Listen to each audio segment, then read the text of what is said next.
College Football Update with your host, Sean Spencer and Alex Loosemore. And we're going to go ahead and first get into this coaching carousel.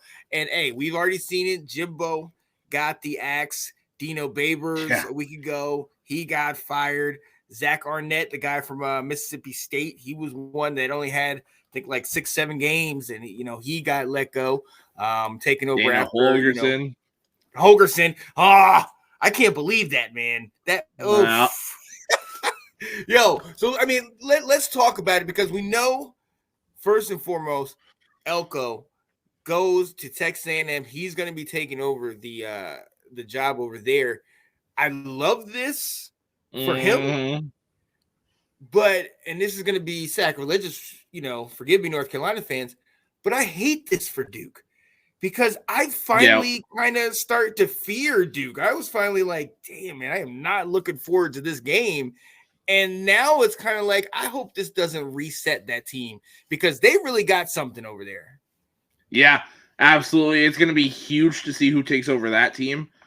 But on the Texas A&M side, I don't think there was a better hire out there, personally. And I mean, I'm being realistic. I know they were going to throw the offer to Kirby Smart to be the highest paid coach ever. He wasn't taking that. No. He was going to stay right where he's at. Right. You weren't going to get any of those elite top tier coaches. So get somebody that's proven they can rebuild a program. To me, it was Mike Elko and Jonathan Smith were the two guys that if I was Texas A&M, I am blank check. What do you want? Right. And Mike Elko, if I'm not mistaken, was a former A&M DC. So he's got the connections there. Can build the program up. I love this. This is a 10 out of 10 hire for me for A&M. Yeah. And I love that they did it early. Yeah. They didn't wait till the offseason. They didn't wait till all that. They did it at the point now where he can actually go and start to look at recruiting, start to look at who do I want to come here? What kind of staff do I want to bring together? So I agree. I love this for him. Like I said, I hate this, but this is part of what happens. A guy gets an opportunity. Sometimes that school that he leaves struggles, but it remains to be seen who is going to be looking at that position.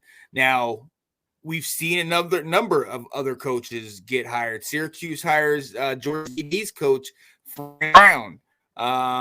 Who have we seen? You talked about Holgerson getting let go. Arkansas vetting Bobby Petrino and potentially bringing him back as their offensive coordinator.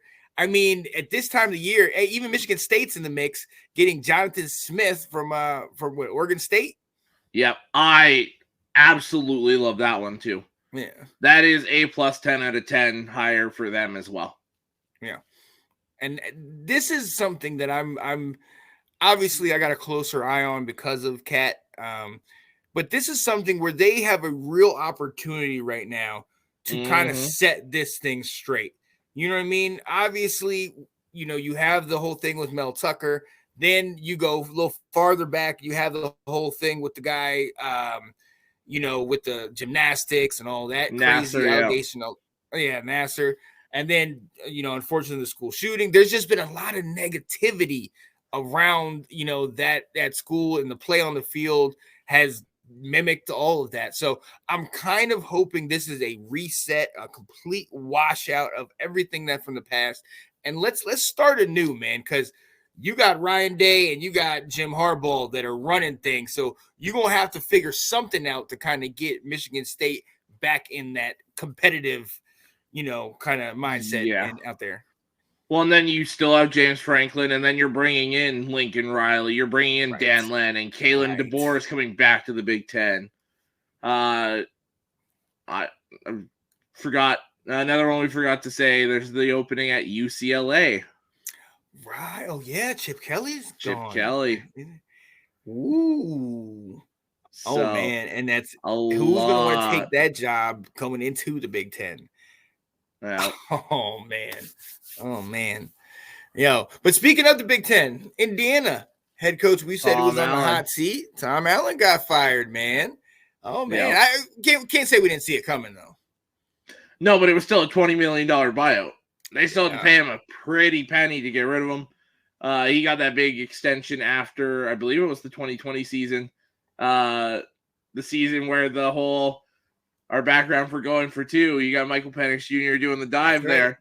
That was that season. So, yeah, this is another one like a Michigan State, like an A&M, where you're going to have to build it back up.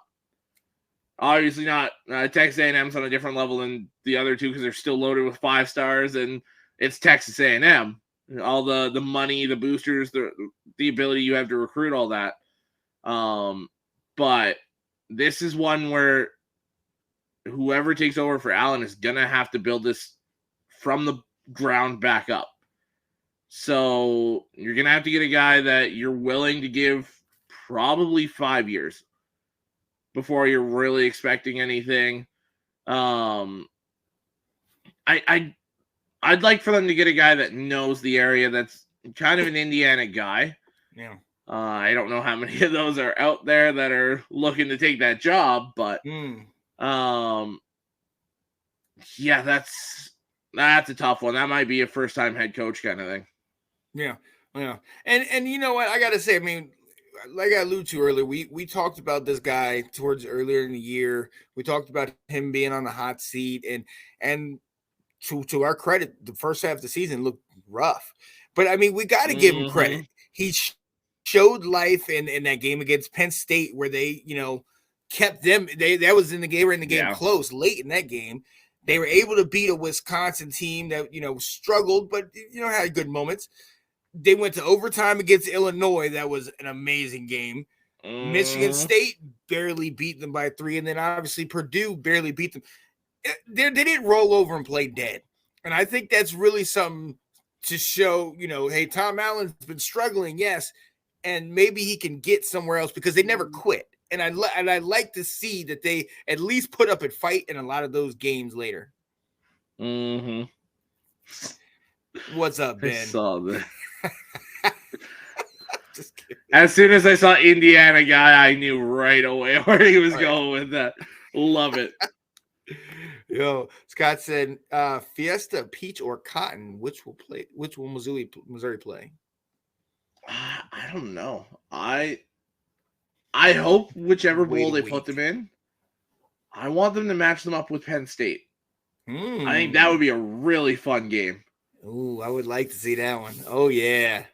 Or Ohio State if they slip out, or there's a lot of those teams that are right there. Texas, Mizzou would be a lot of fun. Oh, yeah. Yeah, any of those teams that are inside the top 10, throw Mizzou against one of them. Yeah, Missouri, honestly, I really I've been talking about them all year. Obviously, we know about Luther Burden. He's, been doing great for the last couple of years. But, hey, Brady Cook at quarterback, that defense is stout. Our guy, Cody Schrader, shout out to Scott. Yep, shout out to Scott who brought him to our attention, man. He's been just doing the best he can do. I mean, really just taking over that offense. Missouri is one of these teams that I'm looking at it, and I mean, you got the Georgia and Michigan, they're above and everybody, but you start going down that list after that, and I'll take them against any one of those other teams. You know what I mean? Especially a Washington, especially maybe not in Oregon. They're playing pretty stout right now, but definitely in Washington, a Florida State without Travis. Shoot, I don't want to play them as a North Carolina fan. I don't want to play them in a bowl game this year, but hopefully it doesn't look like that. But yeah, so I mean, a lot of guys are moving right now, and this was a big job. Obviously, Middle Tennessee State fired their head coach, Rick Stockstill. You talked about Dana Holgorsen. Any UTEP. other? Say again. UTEP was one, I believe. Yep. Boise State. New Mexico. Yeah. There's. Yeah, I'm trying to think who else. We know what's the guy from OU, the offensive coordinator, Levy. Oh, Levy, yeah, he's taking over at Mississippi State. Which also I saw a picture today. of him with one Arch Manning. Ooh. Keep an eye on that with Ewers supposedly coming back, and Texas is targeting other transfer portal quarterbacks. Keep an eye on Arch Manning. I think he might be going somewhere. And you look at Mississippi State. Will Rogers on his way out. Yes. Playing at the rival school of his uncle. There's There's some interesting stuff there. Oh, I'm excited about this.